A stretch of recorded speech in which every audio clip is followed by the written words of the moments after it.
Terapeutas de Reddit, ¿cuál ha sido su mayor momento de sé que no debería juzgar, pero joder? No soy terapeuta, pero trabajé en una escuela primaria, y todos éramos responsables de la protección infantil. Yo trabajaba en primeros auxilios y veía a muchos niños. Un día, atendí a una niña que tenía 8 años y se quejaba de un dolor de estómago. La senté conmigo y le di un poco de agua para monitorearla. Le pregunté cuánto tiempo había tenido el dolor y si sentía algún otro malestar. Ella dijo que le dolía al orinar y que tenía un poco de sangre en su ropa interior. Pensé de inmediato que era muy joven, era algo nuevo, raro pero no desconocido. Le pregunté si le había pasado antes. Ella dijo que sí, y que siempre ocurría después de que su hermano jugaba con ella. De inmediato sonaron las alarmas. Llamé al responsable de protección infantil para reportar mis preocupaciones. Resultó que su hermano le había hecho daño irreparable repetidamente y ella era tan pequeña y él no era amable, así que sangraba cada vez. Su madre lo sabía y lo alentaba. Al principio de mi carrera, mientras trabajaba en un centro de salud mental comunitario, tuve una clienta de 17 años que tenía una hija de 18 meses y estaba esperando un bebé de 4 meses y medio cuando comenzamos a trabajar juntas. Después de construir la suficiente confianza en nuestra relación, ella reveló que había sido forzada repetidamente por su padre durante los últimos 3 años. Él tenía la custodia total de ella porque su madre sufría de adicción a las sustancias y había perdido sus derechos parentales. Ella hizo una denuncia a la policía local en un pueblo pequeño, sin embargo. Ellos eran amigos de su padre y no le creyeron. Le dijeron que solo procederían con un informe si ella podía detallar los daños sufridos en presencia de su padre, afirmando que si no podía hacerlo, sabrían que estaba mintiendo. Sus mayores temores eran que sus hijos fueran biológicamente del padre, y no quería hacerse una prueba de ADN porque no quería mirarlos o amarlos de forma diferente. Hice varios informes a diferentes autoridades que se negaron a investigar o a sacarla del hogar. Finalmente, mi supervisora y yo trabajamos arduamente para conectarla con una agencia de asistencia para víctimas de agresiones sexuales muy completa y útil en otro estado. Nuestra agencia y la nueva agencia compartieron los costos para llevarla allí, establecerla y mantenerla a salvo. Para ese momento ella tenía 18 años. Aún pienso en ella 20 años después y espero que esté bien. No soy terapeuta, sino enfermera en un centro de salud mental. Durante un tiempo, recibimos pacientes tan jóvenes como 6 años. Teníamos a una niña que tenía 7. Al parecer, venía de una situación de mucha negligencia, probablemente muy complicada. Fue adoptada por una familia muy amable a los 3 años, y era absolutamente adorable. Sus padres la trajeron porque descubrieron que había estado causando daño a las mascotas de los vecinos. Trajo a casa un gatito que había encontrado y le hizo cosas irreparables, además de poner dulces en sus cuencas vacías. Después de que varios psiquiatras consultaron sobre el caso, el consenso fue que debería ser colocada en una institución para una atención más especializada, simplemente desgarrador en muchos niveles. No tengo idea de qué pasó después porque no éramos un centro de atención a largo plazo. No era mi cliente, pero alguien que conocí. Una joven que planeó meticulosamente su autoeliminación. Estaba quedándose con familiares y organizó que su universidad llamara para darle el pésame a la madre por la pérdida de su hija. Lo espeluznante es que la hija estaba allí mismo, viva en la casa. La madre colgó el teléfono, confundida, y subió las escaleras solo para encontrar a su hija que se había autoeliminado. La chica lo planeó para que su madre se enterara de esa forma. Fue realmente retorcido. No soy terapeuta, pero hace años fui a terapia con mi entonces esposa, ahora ex-esposa. Ella eligió a la terapeuta, que era mujer, así que pensé que cualquier cosa que dijera sería recibida con escepticismo. Sé que es un pensamiento tonto, pero así lo pensé en ese momento. En una de las sesiones, le cuento a la terapeuta sobre un incidente que sucedió, que intentaré resumir aquí. Yo estaba libre del trabajo y limpiando la casa. Acababa de terminar en la cocina y estaba haciendo la colada. Había 5 niños y 2 adultos viviendo en la casa. Tenía 4 hijastros y mi hija tenía tal vez 1 año en ese momento. De todos modos, había ropa en la lavadora y en la secadora, y acababa de terminar de doblar la ropa, así que estaba tomando un descanso viendo televisión hasta que la secadora terminara. Era alrededor del mediodía cuando mi esposa llegó a casa del trabajo en su hora de almuerzo. Le digo hola cuando entra al salón, mira a su alrededor y dice: ¿por qué no has limpiado el polvo? Me quedé en shock y ella se enojó porque estaba simplemente sentado en el sofá. Estaba molesto y le dije: está bien, empezaré a limpiar el polvo. Teníamos una mesa de café de vidrio. Así que tomé un poco de limpiador y toallas de papel y comencé a limpiar. Ella dice, no, olvídalo, no lo hagas. Discutimos de un lado a otro, yo básicamente gritando que terminaría de limpiar. Mientras estoy limpiando el limpiador de la mesa, veo un líquido marrón espeso fluyendo sobre la mesa. Es jarabe de pancake que mi esposa está vertiendo porque realmente no quiere que limpie ahora. La miro y le digo, ¿estás loca? Entonces ella arranca la botella de limpiador de mis manos y me rocía en los ojos. Después de unos segundos, siento que mis ojos arden y me levanto y corro pasando junto a mi esposa hacia el exterior para ir a la manguera y enjuagarme la cara. Miro a la terapeuta y no parece creer nada de lo que acabo de decir y mira a mi esposa y dice, ok, ¿cuál es tu versión de lo que pasó? Sorprendentemente mi esposa dice, bueno, todo lo que dijo pasó, pero no le rocié en los ojos, está mintiendo, le rocié en el cuello. La terapeuta ahora está sorprendida y mira a mi esposa y dice, ¿así que toda esa historia es verdadera? Mi esposa dice, sí, pero no le rocié en la cara, está mintiendo. La terapeuta le pregunta a mi esposa por qué cree que corría fuera hacia la manguera y mi esposa dice que no sabe por qué. Ellas discuten sobre la historia y la terapeuta parece sorprendida por todo el asunto. Mi esposa entonces dice, sí, él está mintiendo porque no le rocié en la cara, le rocié en la mejilla. Ahora estoy sorprendido porque acaba de cambiar su historia y se lo señalo a la terapeuta, quien también menciona a mi esposa que ha cambiado su historia. Mi esposa se está enojando y es firme en que no cambió su historia. La terapeuta también señala que la mejilla está en la cara. Mi esposa entonces se enoja mucho y se levanta y me grita a mí y a la terapeuta y sale furiosa. Miro a la terapeuta y ella está sentada allí, un poco sin palabras. Uno pensaría que este sería el final o casi el final del matrimonio. Pero yo aguanté como un idiota durante probablemente otros 10 años antes de finalmente presentar la demanda de divorcio. Evalué a una niña y tuve que testificar en el tribunal de familia. Durante la audiencia, descubrí que la madre había alquilado a su hija mayor a sus amigos cuando la joven tenía entre 15 y 17 años. La madre le dijo a la hija que tenía que hacerlo. De lo contrario, sus hermanos quedarían en la calle y pasarían hambre. La madre usó la mayor parte del dinero para sustancias fuertes. El padre pagaba el alquiler y llevaba comida cada semana porque sabía que la madre no tenía dinero. La custodia era 50-50 mientras esto ocurría. El juez no terminó los derechos parentales de la madre y ésta obtuvo visitas supervisadas los fines de semana. El juez argumentó que no estaba claro que la intención de la madre fuera que sus amigos le hicieran daño a la hija, por lo que no iba a revocar sus derechos parentales. Continuó hablando sobre la importancia de que los niños tengan una madre en sus vidas. Hasta el día de hoy, juzgo tanto a la madre como al juez. Tuve un cliente que admitió que de manera intencionada provocó que alguien contrajera VIH, ya que él mismo se encontraba en una etapa extrema de infelicidad y lidiando con una adicción activa a las sustancias en ese momento. Deseaba que otra persona experimentara el mismo sufrimiento que él. Vaya, qué respuesta. Este siempre ha sido y será un tema muy debatido en el mundo de la salud. Para que conste, para aclarar algunas cosas. No puedo llamar a la policía solo porque mi cliente realice una acción ilegal y esta no es una acción que siempre se haya considerado ilegal o que se considere ilegal en todas partes, por cierto. Debe ser algo que esté causando daño activo. O mi cliente debe tener la intención activa o un plan para causar daño.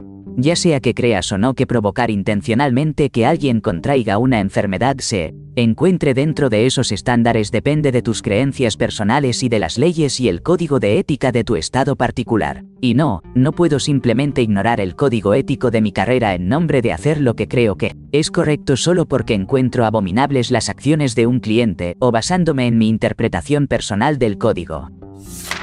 He visto y escuchado mucho como terapeuta. Sin embargo, mis momentos de asombro nunca provienen de lo que dicen o hacen mis clientes, provienen de lo que dicen o hacen sus familias. He tenido 2 pacientes que fueron víctimas de un trastorno facticio impuesto a otro, mejor conocido como síndrome de Munchausen por poder. Esas madres me sorprendieron repetidamente. Las medidas a las que estaban dispuestas a llegar para mantener a su hijo enfermo y para intentar convencer a los profesionales médicos de que su hijo estaba enfermo eran tan extremas. La parte más loca es que ellas creían completamente en la ilusión a pesar de que numerosos profesionales afirmaban que su hijo no estaba enfermo.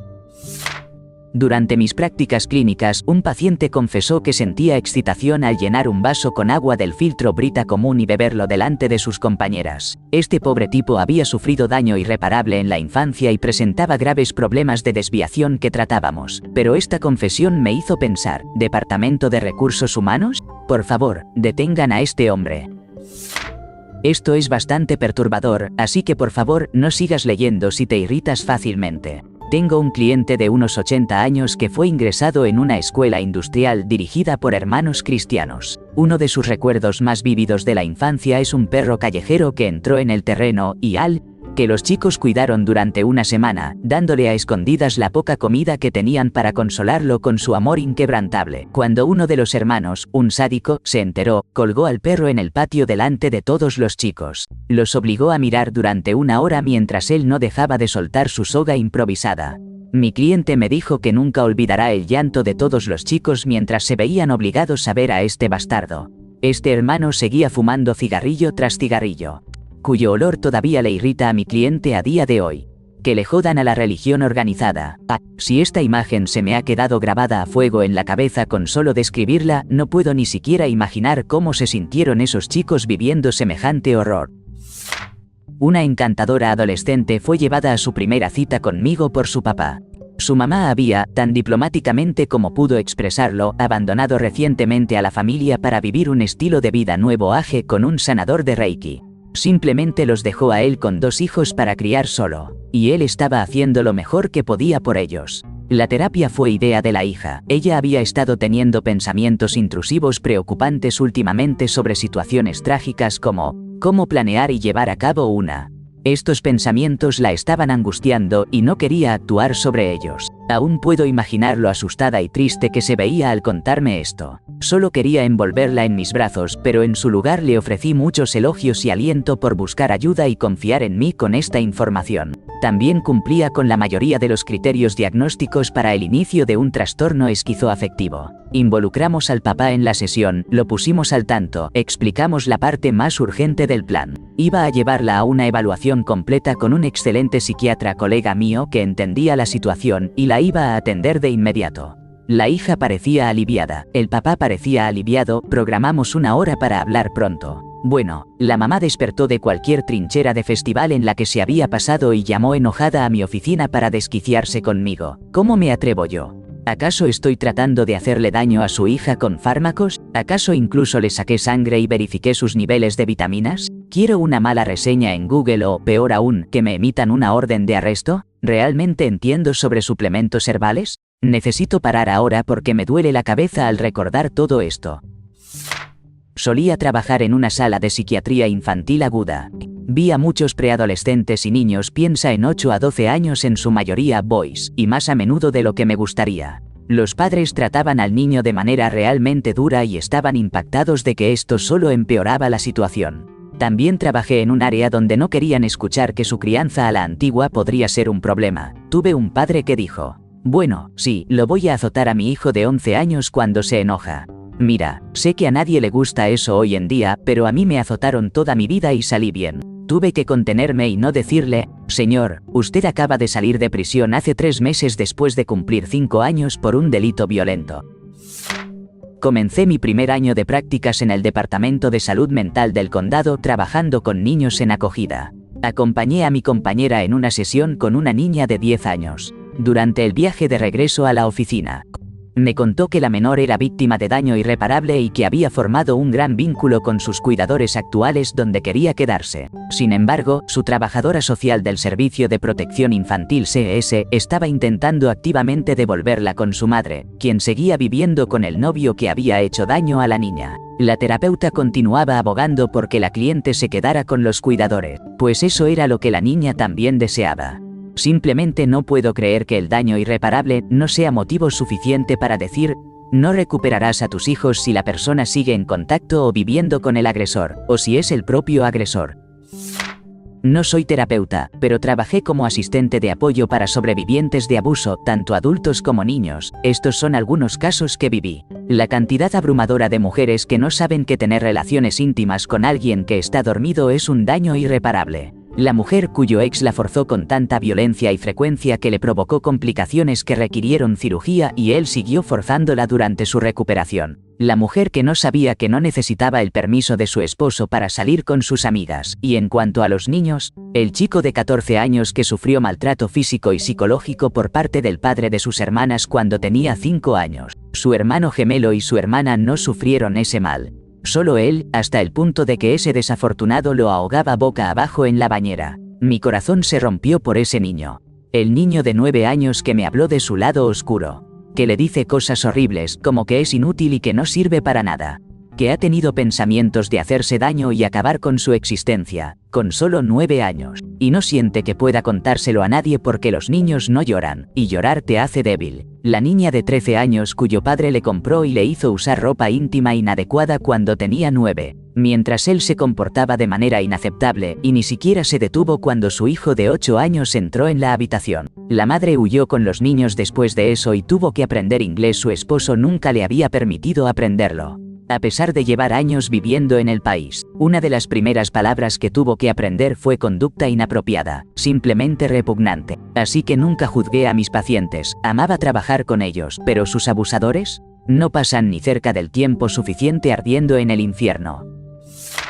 Trabajé con una adolescente que estaba lidiando con trastornos alimenticios, al punto de que había estado hospitalizada por daños en los órganos unos meses antes. Fui a cenar con la chica y su madre. Su mamá pasó toda la cena contando las piezas individuales de arroz que ella, la mamá, estaba comiendo para poder contar con precisión las calorías que consumía. Le pedí a la mamá que dejara de hacerlo y solo me miró fijamente y preguntó por qué debería hacer eso, ya que debía cuidar su figura.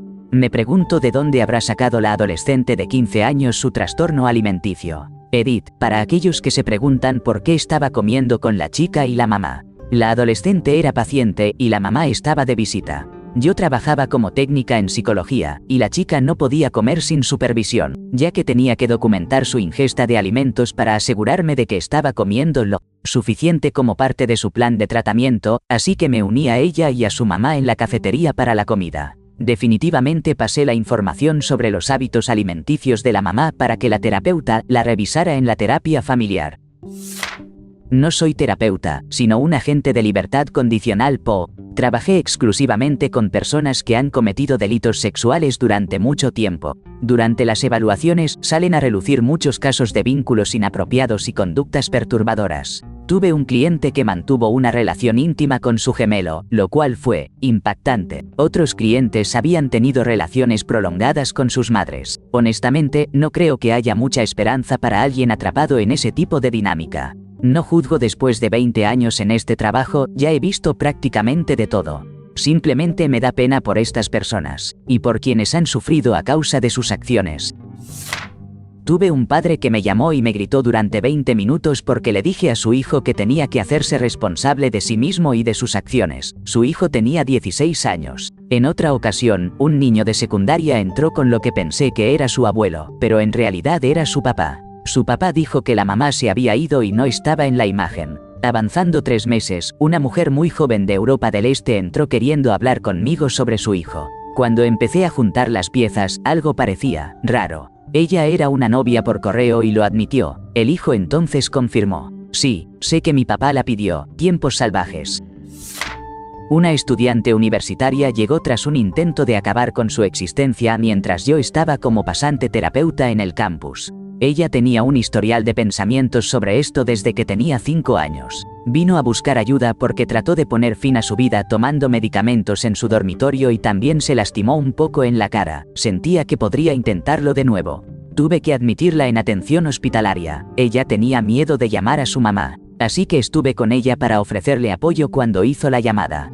Su mamá le sugirió que buscara a Jesús y que orara en lugar de buscar ayuda psiquiátrica. Hablé con su mamá por teléfono.